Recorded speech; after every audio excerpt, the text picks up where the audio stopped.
새로운 얼굴들이 보이셔서 너무 감사하고 또 너무 좋네요. 예. 여러분, 금이간 항아리라는 우화가 있습니다. 아마 제가 말씀드린 것 같기도 한데, 어떤 사람이 물지개에 항아리를 하나씩 매달고 불을 날랐습니다. 오른쪽 항아리는 온전했는데 왼쪽 항아리에는 금이 좀 가 있었습니다. 그래서 주인이 물을 받아서 집으로 오면 오른쪽 항아리에는 늘 물이 가득 차 있었습니다.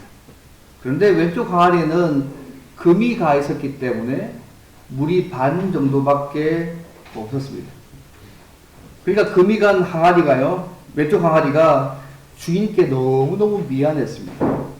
그래서 이렇게 얘기합니다. 주인님, 제가 너무 송구스러워서 견딜 수가 없습니다. 저는 금이 간 항아리입니다.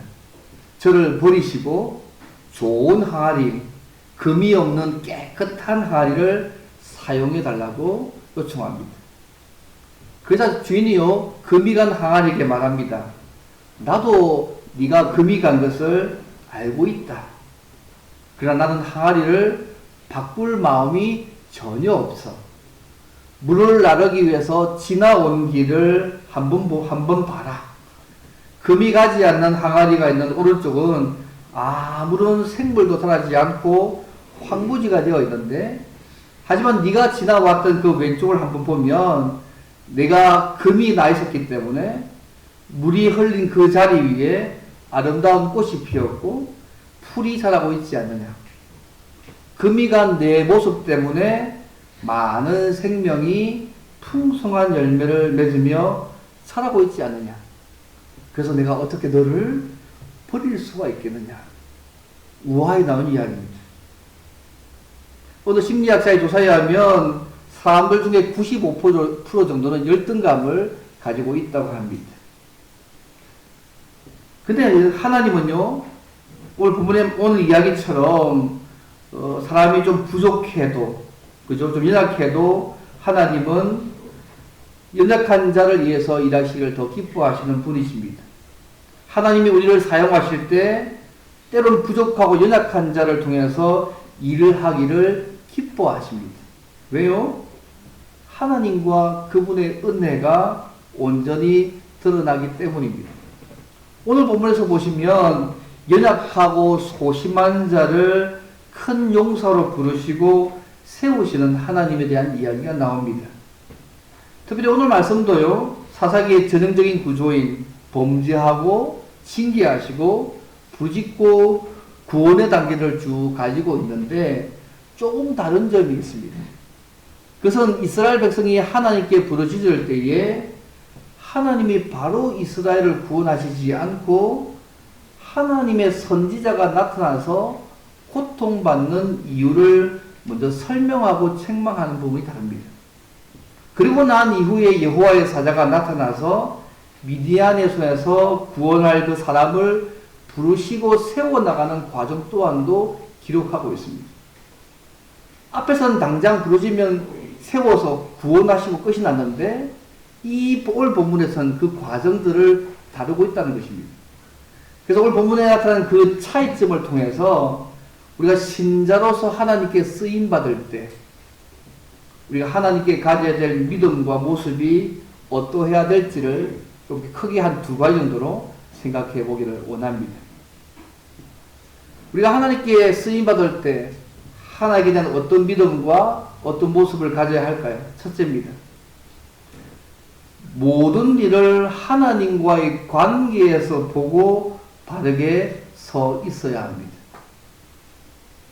좀 더 되면 문제 해결보다 하나님은 하나님과의 관계 회복을 더 원하십니다.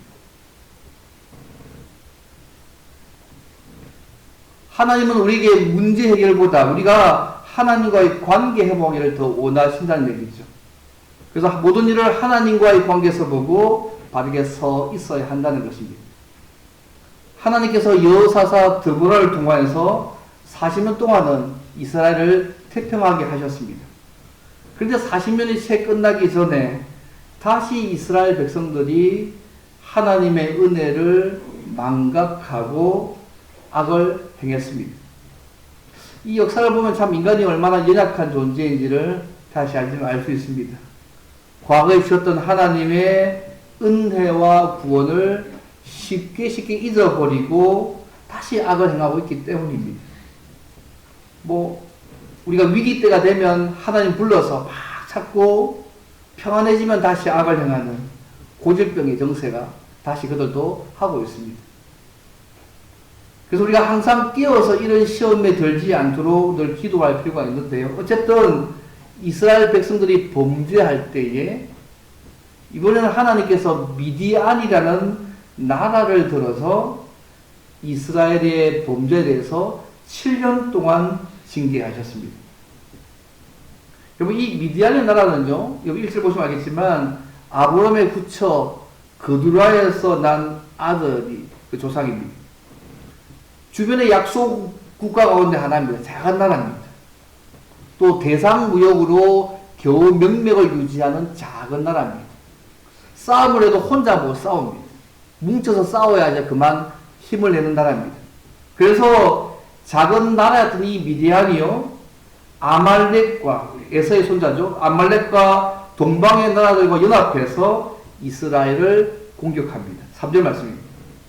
그 연합군의 수가요, 8장에 보시면 알겠지만 13만 5천 명이었습니다.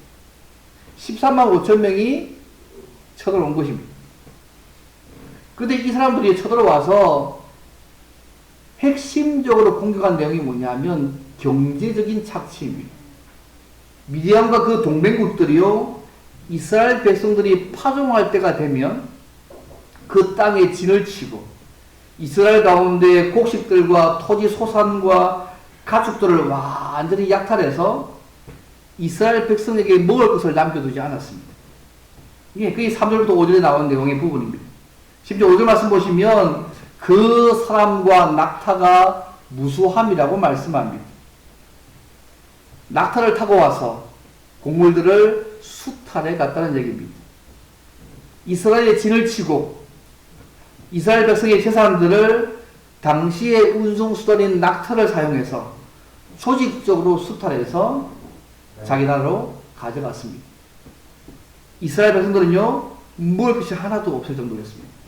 심지어요, 미디안과 이 연합군들이 얼마나 철저하게 이스라엘 백성들을 수탈해 갔는지, 이 이스라엘 백성들이 미디안 연합군을 피해서 산에서 웅덩이와 굴과 산성을 만들어서 숨어 살았습니다. 2절 말씀입니다.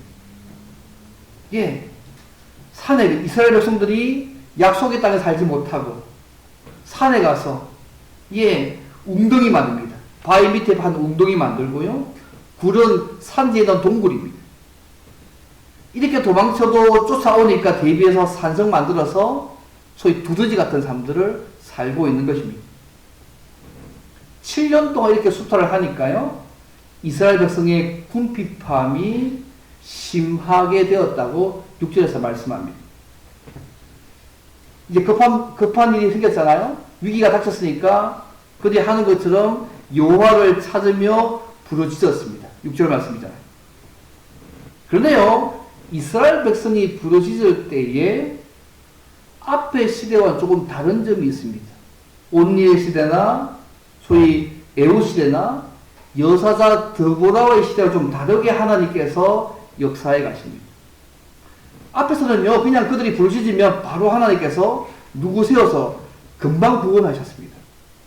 근데 오늘 본문에 보시면 그렇게 하지 않습니다. 하나님께서 바로 이스라엘 백성을 구원하시지 않고 하나님의 선지자가 나타나서 고통을 당하는 이유를 먼저 설명하고 책망하고 있는 부분이 좀 다릅니다.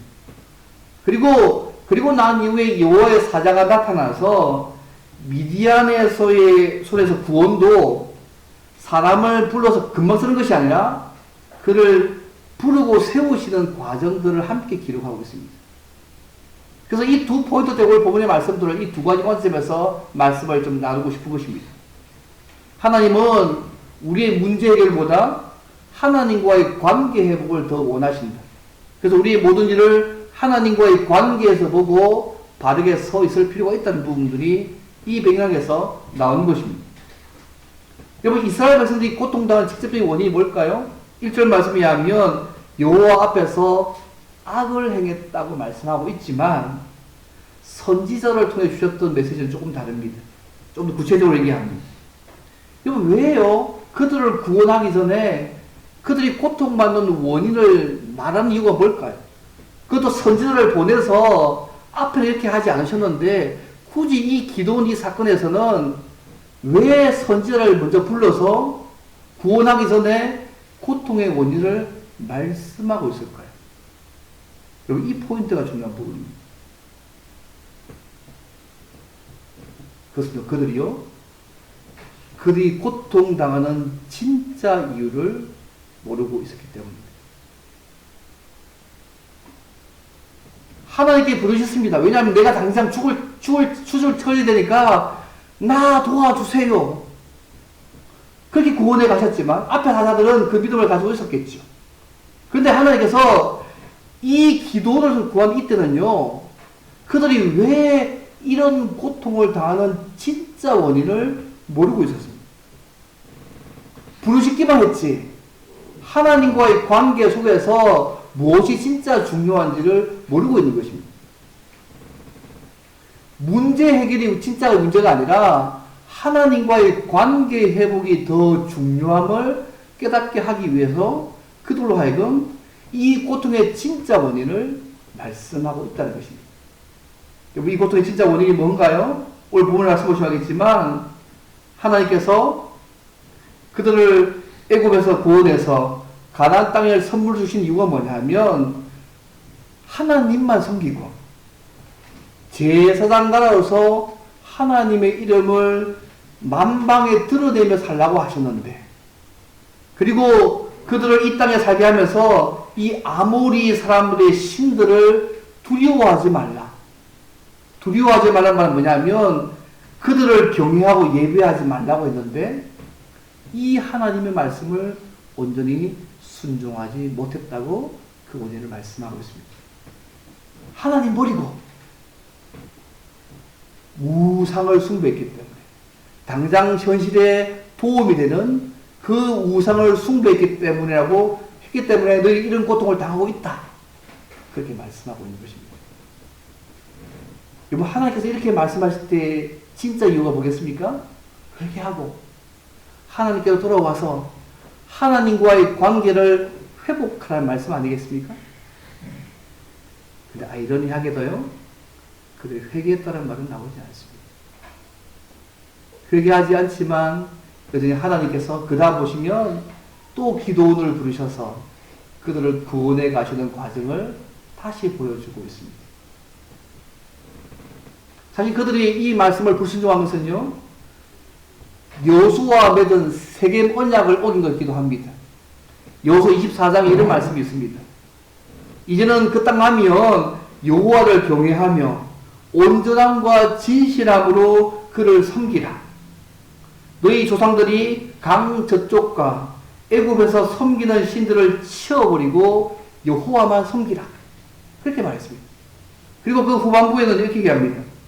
만일 너희가 여호와를 버리고 이방 신들을 섬기면 너희에게 복을 내리시고 난 후에라도 돌이켜서 너희에게 재앙을 내리시고 너희를 멸하리라고 여호수아 24장 20절에서 말씀하고 있습니다. 만약 이 이스라엘이 이 사건들을요, 오늘날처럼 정치학자, 사회학자, 경제학자가 봤으면 다른 관점에서 말했겠죠, 그 이유를. 그러나 하나님은 이 사건들을 명확하게 말씀하십니다. 그들이 미디안에서 나라가 빼앗기고 7년 동안 그 지배 아래서 고통당하고 모든 거 다 빼앗긴 그 이유는 하나님 버리고 우상 숭배했기 때문이야. 하나님의 백성으로서 합당한 삶을 살지 못했기 때문이라고 명확하게 말씀하고 있다는 것입니다. 저는 이 포인트를 보면서요, 오늘 우리 자신이라는 모든 일들을 사실 우리는 하나님과의 관계에서 우리 자신의 삶도 일어나고 있는 모든 일도 해석할 필요가 있다는 것입니다. 모든 일을 하나님께서 하나님의 그 관점에서 볼 필요가 있습니다. 그들이 범죄했기 때문에 미디안은 매를 들어서 그들을 다시 돌아오게 하시는 하나님의 사랑의 징계로 그들을 사용하고 있는 거 아니겠습니까? 처음부터 매들지 않으셨을 겁니다. 말로 하셨겠죠. 듣지 않으니까 여러 가지 상황으로 그들을 몰아가시는 거 아니겠습니까? 오늘 우리의 삶을 얘기하면 질병으로, 때로는 경제적 소득의 감소로, 때로는 자녀들의 문제로 고통당하게 만들면서 돌아오라고 하시는 거 아니겠습니까? 여전히 돌아오지 않으면 강한 매를 사용하셔서 돌아오게 하시지 않습니까? 그렇게 하신 이유가 뭘까요? 돌아와서 하나님과의 관계를 회복하고 그분과 교제하며 살도록 하시던 그 마음이 하나님의 마음인 것이죠. 우리 자꾸 문제 해결을 원하잖아요. 하나님을 내가 이런 문제가 있는데 이 문제만 해결해 주세요라고 하지만 하나님은 문제 해결보다 더 중요한 하나님과의 관계 회복이 먼저 되고 난 이후에 그 다음에 그 문제 해결들을 하실 때가 많음을 잊지 마시면 그렇습니다. 왜요? 문제 해결보다 더 중요한 것은 하나님과의 관계 회복이니까요. 문제만 해결되면 뭐 하겠습니까? 여전히 하나님과의 관계가 엉망인데. 오늘 우리가 하나님 앞에 바랄 때 그런 게 많은 것 같아요. 이 문제만 해결해 주십시오. 그러면 잘하겠다. 하나님은요, 먼저 관계를 회복시키고 나서 그 문제를 해결하실 때가 꽤 많습니다. 최근에요, 리처드 라이드와 데이비드 사피르가 쓴 책 가운데요, 인생의 절반쯤 왔을 때 깨닫게 되는 것들의 책이 있습니다. 그 책에 보면 이런 말이 있습니다. 대부분의 사람들이 가장 두려워하는 것이 뭐냐 하면 의미 없는 삶을 살다가 죽는 것이다. 의미 없는 삶을, 인생의 절반쯤 와서 깨닫게 되는 책들의 제목인데, 많은 사람들이 가장 두려워하는 것이 뭐냐 하면 의미 없는 삶을 살다가 죽는 것이라는 거죠. 내가 왜 여기에 있고 어디로 가고 있고 이 땅에서 무엇을 하며 살아가야 하는가. 제가 미국에서요, USA 투데이에서 만약에 신이, 하나님이 바로 답을 해준다면 무엇을 가장 묻고 싶은가? 그 질문에 설문조사를 한 적이 있거든요. 그때 가장 많이 나온 답이 뭔지 아십니까? 내 인생의 목적이 무엇인가 였다고 합니다. 미국의 기독교 여론조사 가운데 바나그룹이라고 있어요. 바나그룹. 그 리서치에 따르면 밀레니엄 시대의 87%가 나는 의미로 가득 차는 삶을 살기 원한다. 그냥 살아가는 삶이 아니라 의미 있는 삶을 살고 싶다는 얘기죠. 여러분, 신자에게 있어서 의미 있는 삶이 뭘까요? 건강하고 돈이 많고 아무런 문제가 없는 삶일까요? 그거 아니지 않습니까? 하나님과의 관계가 바로 서 있는 그 삶이 가장 의미 있는 삶 아닙니까? 예. 지금 하나님께서는 그들로 하여금 이것을 보게 하시는 것입니다. 사랑하는 성도 여러분, 하나님과 바른 관계에 서 있는 삶을 살고 계십니까? 우리의 모든 일에서 하나님을 문제 해결자가 아니라 우리와의 관계를 회복시키기 원하시는 하나님을 보시기를 바랍니다. 우리의 매일의 삶이 세상과 동화되는 삶이 아니라 하나님 앞에서 의미 있는 삶을 사시면 좋겠습니다. 혹시 하나님의 거룩한 백성의 모습을 드러내지 못하고 도덕적으로 영적으로 초라한 모습으로 살지 않기를 바랍니다. 하나님께서 우리의 삶에 가장 원하는 삶은, 우리가 가장 속상해야 할 일이 뭐냐면요, 우리의 어떤 삶의 상실이 아니라 하나님과의 관계가 손상되는 것을 가장 아파하며 사시면 좋겠습니다. 여러분, 이 이스라엘 백성 역사를 보십시오. 인간이 얼마나 연약한 존재인지 다시 볼 수 있지 않습니까? 과거에 베푸신 하나님의 놀라운 은혜, 구원을 쉽게 잊어버리고, 저희 은혜 망각증 아닙니까? 여전히 하나님 말씀을 어기며 우상 숭배하며 범죄하는 모습으로 다시 돌아가고 있는 그들의 모습을 보지 않습니까? 오늘 우리에게도요, 항상 깨어서 이런 시험에 들지 않도록 성령 하나님의 도우심을 받아서 늘 기도하고 서 있을 필요가 있습니다. 그래서 우리의 삶과 모든 일들을 하나님과의 관점에서 날마다 보고 바르게 설 뿐만 아니라 하나님과의 관계를 우선순위로 두고 살아가는 저와 여러분 되기를 주님으로 바랍니다. 이게 첫 번째입니다. 그럼 마지막 두 번째로요. 문제 해결자가 아니시고 우리와의 관계 회복을 원하시는 하나님은 그리고 나는 여기서 또 무엇을 원하실까? 두 번째 모습은요. 우리 자신을 하나님의 관점에서 바르게 보고 서야 합니다. 앞에는 모든 일이었다면 그 다음은 우리 자신을 하나님의 관점에서 보고 바르게 서야 합니다. 우리 자신과 현실이 아니라 함께 하시는 하나님을 보고 살기를 원하신다는 말씀입니다. 하나님께서요, 당시 역사를 언약의 관점에서 해석하시고 부르짖는 이스라엘 백성들을 구원하기 위해서 요아스의 아들 기드온을 찾아오셨습니다. 근데 이 기드온이요, 여러분 11절 말씀 보시면 멀쩡한가요? 미디안 사람의 눈을 피해서 알리지 않으려고, 빼앗기지 않으려고 밀을 포도주 틀에서 타작하고 있는 그의 모습을 봅니다. 하나님이 세우신 구원자의 역할을 할 사사인데, 이 사사의 처지가 영적으로 충만하고 좋은 상태의 사사가 아닙니다. 미디안을 피해서 무서워가지고 그 밀을 포도주 틀에서 타작하고 있는 소심하고 믿음 없고 연약한 자의 모습이 되어 있는 것이죠. 그 당시 추수는요, 노출되고 바람이 불어서 알곡과 소의 결을 분리시킬 수 있는 확 트인 공간에서 속했다고 합니다. 근데 기드온이요, 이 밀을 포도주 틀에서 타작하고 있습니다. 당시 포도주 틀은요, 바위 안에 높이가 다른 두 개의 둥근 구덩이를 파고요, 그 사이에 좁은 관을 만들어서 서로 연결되게 만들었다고 합니다. 그래서 높은 한쪽에서 포도를 넣고 올라서 밟으면 그 포도가 터져서 생긴 접이 생기잖아요. 그러면 낮은 쪽으로 이동하는 방식으로 그렇게 아마 이 포도틀이 되었던 겁니다. 그리고 그 안에 사람도 숨을 수 있었다고 합니다. 아주 밀폐된 공간에서 밀을 추수하고 있는 것이죠. 왜요?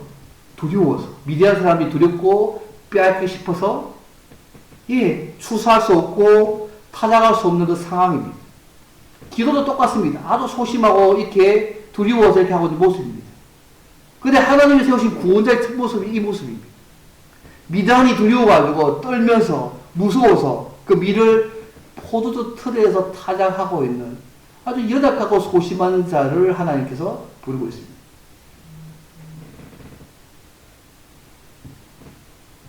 우리가 기도의 300명설을 많이 생각하긴 하시지만요, 그가 아마 이 말씀을 보시면 그만한 용기를 가지고 있었는지 도무지 찰 수 없고 소심하고 우유부단하고 내성적이고 의심이 많은 사람임을 알 수 있습니다.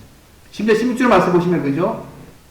여호와께서 내가 반드시 너와 함께 하리니 내가 미디안 사람 치기를 한 사람을 치듯 하리라고 말씀하셨지만 못 믿어서 많은 표징을 요구하는 모습이 이후에 나옵니다. 어쨌든 여호와의 사자가 나타나서 기도를 어떻게 부릅니까? 12절 말씀에 큰 용사여라고 부릅니다. 용맹스러운 용사라고 부르는 것입니다. 큰일 말로. 밀을 포도틀에 타자고 있는 그 한마디가 뭐냐면 큰 용사여, 용맹스러운 용사여 라고 부르고 있습니다. 그래서 재미있는 것은요, 히브리 5는 보면 이 12절이 이렇게 되어 있습니다. 여호와께서 너와 함께 계시도다 큰 용사여. 큰 용사여 말 앞에 뭐가 있냐면 우리는 뒤에 있잖아요. 히브리 5에는 여호와께서 너와 함께 계시도다 큰 용사여라고 부르고 있습니다. 여러분, 기도리 큰 용사 맞습니까? 용맹스러운 용사 맞습니까? 아닙니다. 근데 왜 그를 그렇게 이렇게 부르고 있습니까? 무서워서 벌벌 떠면서 소심한 그를 이렇게 왜 부르고 있습니까?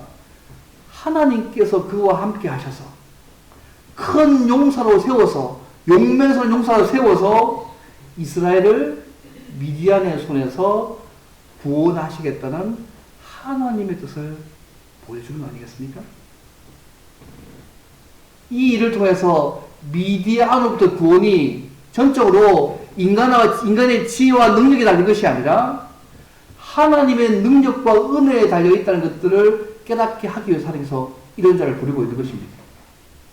여러분, 기도원과 같이 연약하고 소심한 자도 하나님이 함께 하시면 그분의 역사에 큰 용사가 될 수 있습니다. 그거 믿으세요? 이 중요한 포인트입니다. 근데 기도원이요, 13절 말씀 보십시오. 이래봐 대충 하고 따라할 건데 13절 이렇게 합니다. 근데 하나님이 우리와 함께 하시면 왜 이런 일이 우리에게 일어납니까? 왜 우리를 버리셔서 넘기셨냐고 묻습니다. 왜 넘기셨죠? 그들이 하나님 앞에서 하나님을 버리고 우상 숭배했기 때문에 이런 일을 벌이고 있는데 하나님이 사용할 이 사사가 될 사람이 영적인 무지를 가지고 있는 사람입니다. 도대체 왜 이 사건이 일어나고 있는지를 모르고 있는 것이죠. 앞에서 또 왜 하나님의 선제를 보내서 말씀하신지 아시겠죠. 그 당시 전체 다가 이 고통의 원인이 왜 일어나고 있는지를 깨닫지 못하고 있는 것이죠. 심지어 하나님이 쓰시고자 하는 이 기도원조차도 왜 이 일이 일어나고 있는지를 모르고 있는 영적인 무지의 상태에 있는 것입니다. 그들이 하나님을 버렸기 때문에 이런 고통을 당하고 있는데 하나님이 버리신 게 아니지 않습니까? 근데 이런 그에도 불구하고 하나님이 전적인 은혜로 부르시고 있습니다. 14절 말씀은 더 광활합니다. 하나님이 너는 가서 이 너의 힘으로 이스라엘을 미디안의 손에서 구원하라고 말씀합니다. 이 너의 힘이 뭘까요? 네가 가지고 있는 자질, 능력으로 하는 말이 아닙니다. 하나님이 함께 하시고 있는 그 힘, 내가 함께 싸우겠다는 그 함께 가시는 이 하나님의 힘을 의지해서 나가서 구원하는 말씀인데, 미안해 엉뚱하게 15절 이렇게 얘기합니다. 우리 집이요, 문화재 집에서 제일 작습니다, 하나님. 그리고 그 집에서 제가 제일 작은 자입니다. 저는 이 일을 감당할 수 없는 자입니다. 하나님이 함께 하셔도, 함께 싸우셔도, 저는 너무너무 이거 할 수 있는 능력이 안 됩니다. 그 얘기 아닙니까, 여러분? 거절합니다, 거절. 15절 말씀.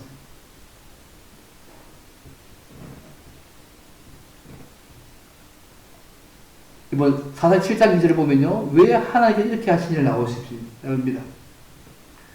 그 백성들의 점점은 줄이잖아요. 그 하신 이유가 뭐냐면, 이는 이스라엘이 나를 거슬려 스스로 자랑하기를 내 손이 나를 구원하였다 할까 함이라는 말씀들을 7장 2절에 합니다. 이 역사는 하나님께서 전적으로 베푸시는 은혜고 그분이 함께 하시는 역사임을 기도원 생활을 통해서 보여주시는 것입니다. 그를 큰 용사로 부르시면서 그를 통해 미디안의 손에서 구원하실 거라고 말씀하셨습니다. 그가 여러 가지 면에서 소심하고 의심이 많고 우유부단해도 하나님께서 그를 큰 용사로 만들어 사용하실 것이라는 하나님의 계획을 그에게 보여주신 것입니다. 하나님께서 기도에 나타나셨어요. 그와 함께 하셔서 반드시 구원하실 것이라고 16절 말씀에 더 얘기합니다. 내가 반드시 너와 함께 하리니 내가 미디안 사람 치기를 한 사람을 치러 하리라고 말씀합니다. 그러나 이때까지 기도는요, 이 하나님의 말씀을 믿지 않습니다. 이후 보시면 알겠지만, 나중에 이 하나님께서 그를 다시 사용하셔서 여호와의 신이 기도원에게 임해서 백성을 미디안 손에서 구원해 가시는 모습들을 그 위에서 모습을 볼 수 있습니다. 여러분, 인간의 연약함에 대한 하나님의 대책이 뭘까요? 우리 연약함, 부족함에 대한 하나님의 대책이 뭐라고 생각하십니까? 우리를 강하게 만드는 거 아닙니다. 하나님께서 우리와 함께 하시는 것입니다. 하나님이 우리와 함께 하시면 우리의 부족함, 연약함, 우리 형편 다 뛰어넘을 수 있습니다. 제가 예전에 한번 말씀드린 적이 있는데요. 무디 목사가 복음을 전하고 돌아오는데 한 소녀가 찾아와서 말합니다. 선생님, 주님의 사랑을 깨닫고 싶습니다. 저도 하나님께 마음껏 드리면서 살고 싶습니다. 근데 무디 목사가 얘기합니다. 그래, 너무 좋은 생각이다. 네가 가지고 있는 것을 하나님께 드려라. 건강도 드리고 작은 재물이라도 드려라. 이 말 들은 소녀가 눈물 주룩 흘립니다. 고개 숙이면서 무디 목사 이렇게 얘기합니다. 선생님, 저는 글도 배우지 못했습니다. 건강도 없습니다. 몸도 약합니다. 이런 몸도 주님이 받아주실까요? 저희 아버지는 너무너무 가난합니다. 그래서 저도 가진 것도 없습니다. 그래도 주님이 날 기뻐하실까요? 주님이 나를 받아주실까요? 이렇게 묻는 것입니다. 이 모습을 보던 해밀턴 여사가요, 시를 적었습니다. 주의 크신 역사를 이루기 위하여 연약한 우리를 받으시옵소서. 약한 대로, 모자란 대로, 못난 모습 그대로 주여 받아주시옵소서. 그 시를 뜬 생키가, 그죠? 무디 목사와 함께 돌아왔던 그 찬양사이자 생키가요, 그 자리에서 성령이 감동해서 피아노를 작곡합니다. 그 작곡한 곡이 우리가 자주 부르는 찬송가 214장, 나 주의 도움 받고자입니다. 그 이렇게 나오지 않습니까? 나 주의 도움 받고자 주 예수님께 빕니다. 그 구원 허락하시사 날 받아 주소서. 부른 부분에 내 모습 이대로 주 받아 주소서. 날 위해 돌아가신 주 날 받아 주소서.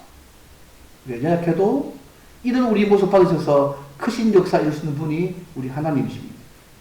그래서 이 찬양이 불린 곳곳마다 연약한 사람들이 셈을 얻었고 절망 가운데 있는 사람들이 용기를 얻었습니다. 세계 많은 젊은들이 그 당시에 주님 앞에 돌아와서 자신을 주님 앞에 드릴 수 있는 위대한 부흥의 노래가 되었다는 그 당시 역사가 있습니다. 사랑하는 성도 여러분, 우리 주님은 우리의 약점을 들어서도 쓸 수 있는 분이십니다. 하나님, 우리가 약점이 있어도 함께 하심으로 큰 용사로 우리를 쓸 수 있는 분이십니다. 여러분, 허스턴 텔러가 이런 얘기를 했지 않습니까? 하나님을 위해서 위대한 일을 행했던 하나님의 큰 인물들은 모두 연약한 사람들이었다. 왜냐하면 하나님이 그들과 함께 하시도록 하나님께만 의지했던 사람들이었기 때문에 연약하니까 하나님만 의지하는 것이죠. 그런 그들을 하나님이 사용하셨다는 말씀 아니겠습니까? 말씀을 맺겠습니다. 사랑하는 성도 여러분, 우리의 모습과 처한 현실이 보잘것없고 초라하게 느껴지십니까? 나는 가진 것도 없고 능력도 없다고 절망하십니까? 강점보다 약점만 더 많다고 생각하십니까? 우리의 능력과 실력이 부족해도 그것은 하나님 앞에 전혀 문제가 되지 않습니다. 우리가 부족하고 연약해도 하나님이 함께 하시면 그분의 큰 용사로 쓰임받을 수 있습니다. 우리의 약점, 우리의 실패가 있어도 함께 하시는 하나님을 믿고 나아가면 하나님께 쓰임받을 수 있습니다. 문제는 얼마나 실력이 있고 재능이 많은가에 달려있는 것이 결코 아닙니다. 하나님의 함께 하심을 믿고 나아가는 것이 더 중요합니다. 함께 하시는 하나님과 그 능력을 믿고 의지하는 자와 함께 하나님은 당신의 일들을 이루어 가십니다. 여러분 믿으십니까? 우리가 예수 믿고 성령 하나님이 우리 안에 눌러져 사십니다. 그 하나님 우리와 함께 늘 하시고 있습니다. 이 함께 하시는 이 하나님을 믿고 하나님이 우리를 부르실 때, 그것이 사역의 현장이든 어떤 현장에 우리를 부르실 때에 우리 현실적인 여러 가지 이유와 핑계들을 대면서 거절하지 않기를 바랍니다. 그 문제가 아닙니다. 역대하 19장 16장 9절 이런 말씀 기억나십니까? 여호와의 눈은 온 땅을 두루 감찰하사 전심으로 자기에게 향하는 자들을 위하여 능력을 베푸시냐고 말씀하고 있습니다.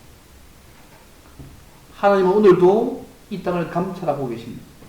아무리 연약함이 있고 부족함이 있어도 여호와를 찾고 그분을 전심으로 향하여 은혜를 구하는 자를 찾으시고 그를 붙잡으셔서 큰 용사인 하나님의 도구로 사용하기를 원하십니다.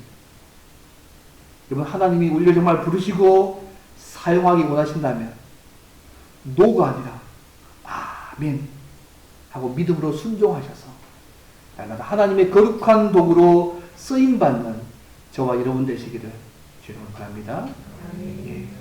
이제 함께 이어서 바로 성찬을 하도록 하겠습니다.